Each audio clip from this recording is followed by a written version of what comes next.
grupo da espiritualidade? Bom, isso começa na minha infância, né? Eu venho de uma família de origem judaica, cristã, né? Convertida ao cristianismo, mas de origem judaica. Então teve muita questão de Kabbalah envolvida, maçonaria envolvida. E meu pai era do círculo esotérico da Comunhão do Pensamento. Era zelador, né? Um zelador espiritual. E desde criança meu pai tinha uma grande biblioteca também. Sempre estudei, estudei os livros clássicos. E aos poucos fui experimentando, desenvolvendo certas aptidões assim, mediúnicas, né? Fui descobrindo. E a gente usa um termo que é nascer pronto, né? Nascer pronto é assim que você já nasce com as entidades em cima de você. Já veio preparado já. Já veio preparado, exato. E aí, por exemplo, meu pai tinha muito medo que eu incorporasse Exu em casa. Ele dizia, não fala sozinho, meu filho. E aí eu ia pro banheiro escondido e falava com o Exu, falava com o tranca-rua. Às vezes incorporava no banheiro. Isso com qual idade? Uns 8, 9 anos. Ah, já incorporava já? Sim. E aí eu fui seguindo com os estudos, meu pai foi me auxiliando, né? Fui estudando, meus irmãos também são da maçonaria, então me deram grande apoio também. Eu também sou da maçonaria também.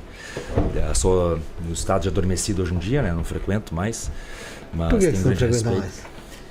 Eu acho que eu não achei uma loja que me agradasse assim hoje em dia, segundo aquilo que eu faço hoje, né? E aí, mas eu busco busco uma loja ainda, vamos ver se vai acontecer. E eu fui seguindo, trabalhei em casas espiritualistas, casa espírita, nas casas que meu pai frequentava também, porque o Círculo Esotérico da Comunhão do Pensamento em Porto Alegre, aliás, São Paulo, a sede oficial em São Paulo, né? Então meu pai, a casa terminou, e eu fui seguindo em outras casas, meu pai também. Dei muito passe, fui trabalhando assim, fiquei um período sem realizar nenhum procedimento, né, espiritualista. E depois, em 2008, fui para a França para realizar um mestrado, intercâmbio primeiro, e lá eu conheci o druidismo. E no druidismo, por acaso, assim, fui iniciado na Ordem dos Druidas Mundial, e lá eu comecei a trabalhar, sempre na linha da direita, né? Flertando às vezes em casas de umbanda, um pouco para a esquerda, mas sempre na direita. E como é que funciona o druidismo? Porque aqui a gente fala muito pouco de druidismo, né?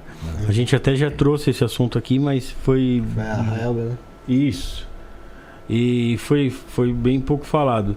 O que a gente conhece de druidismo foi o que o Marcelo Del Débio trouxe nos jogos de RPG. Interessante. Mas ele tem a autoridade para isso, para falar disso também. Não tenho dúvida disso. Mas o druidismo, ele renasce em 1717 com John Toland. E 3 meses depois, ele funda a grande loja da Inglaterra, né? Então a maçonaria e o druidismo estão aliados, né? Então existe uma tentativa de reconstrucionismo, como a gente diz, tanto no druidismo quanto na maçonaria, e uma espécie de agregação do cristianismo, com veias judaicas, obviamente, né? Que é Eu achei que o druidismo ele teria mais a ver com o cristianismo, né? Por causa de John Toland. Por causa da cultura celta e tal, exato, né? Porque os celtas foram, né, corrompidos ao cristianismo, né? Da mesma forma que os judeus também foram corrompidos ao cristianismo, infelizmente. E tivemos essa mescla, né? Mas o druidismo, ele trabalha muito com os elementais da natureza, muito com os deuses, deusas celtas, né? Tem o druidismo da Península Ibérica, que é Portugal, Espanha e França, e é esse que eu participei, né? Eu cheguei até o grau de bardo druida, e fui pro grau de obage, que é a preparação para se tornar druida, né? Só que aí eu acabei abandonando a ordem, porque eu queria estudar Kabbalah. Né? E aí eu fui para Israel e estudei lá, morei em Tzfat, morei em Jerusalém,